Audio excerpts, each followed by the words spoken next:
तर भावांनो, आज आहे रविवार आणि नेहमीचा रविवारचा एकच रुटीन असतं, इस्कॉन, बाबुलनाथ आणि मरीन ड्राईव्ह. हरे कृष्ण. नेहमीसारखा आजही ब्लॉग स्टार्ट होतो आपल्या सकाळच्या रुटीन पासून. फक्त रविवार असल्यामुळे जरा जास्त श्लोक वाचायला भेटतात, जे पूर्ण वाचून झाल्यानंतर चाय गरम करतो आणि आपला ब्रह्मास्त्र नीट ठेवतो. कारण एकदाचे माझे पेपर संपल्यावर कोकणातले खूप मस्त ब्लॉग्स येणार आहेत, म्हणून त्यासाठी लाईक, सबस्क्राईब. आणि जर तुम्ही आपल्या पिल्लू गँगचा कालचा व्हिडिओ नसेल बघितला तर बघून घ्या. मग दुपारी व्हिडिओ एडिट केल्यावर फ्रेश होऊन शर्ट प्रेस करतो आणि ओमकार सोबत मस्ती करत निघतो इस्कॉनला.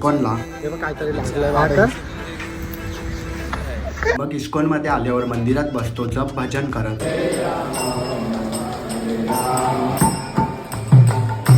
आणि तिथून निघाल्यावर जस्ट रस्ता क्रॉस करून आम्ही येतो बाबुलनाथ मंदिरात, जिथे खूप लाईन होती. तिथून निघाल्यावर ट्रेन पकडून आम्ही डायरेक्ट येतो चर्चगेटला, जिथून थोडं चटरपटर घेऊन आम्ही चालत जात होतो मरीन्सला.